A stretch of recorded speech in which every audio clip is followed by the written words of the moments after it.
The man was suddenly poked in the eye by a tree branch. He slipped and fell into a canyon crack, and when he woke up, he realized some unknown creature had dragged him into a cave. Defoe didn't have time to think. He quickly took photos of the remains inside the cave with his camera, then rushed home. After comparing the evidence, he was shocked to discover the cave belonged to a Tasmanian tiger. Because the Tasmanian tiger had great medicinal value, it had been hunted nearly to extinction. But thinking of his unpaid mortgage, Defoe decided to capture the last one. The next day, he went to the tiger's den and set up traps at the entrance, waiting for the Tasmanian tiger to return from hunting. But he waited until the snow began to fall, and still the tiger didn't show. Defoe had no choice but to stake out the areas where the tiger might appear. He set traps in its hunting grounds and even placed animal hearts nearby, its favorite food. What he didn't know was that other hunters were already watching him. One day, after many fruitless searches, Defoe finally found tiger tracks in a thicket. But before he could celebrate, he turned and saw a hunter pointing a gun at him. Get down on your knees. Before kneeling, Defoe deliberately used his knee to wipe away the tracks, knowing the man was also after the Tasmanian tiger. But what he hadn't expected was that this man had been tailing him for a long time and even knew about the cave. With the gun aimed at Defoe, he demanded to be taken to the place where it was discovered. They walked for about 2 hours. The weather grew colder and snowflakes began to fall. The man didn't realize he had stepped into Defoe's trap. The moment the man triggered a steel trap, Defoe kicked the weapon out of his hands, grabbed the gun,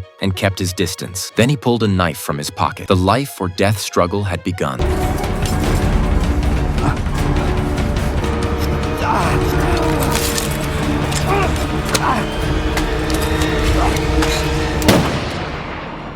In the end, Defoe dumped the body among the nearby rocks and hurried back to the cave because his time was running out.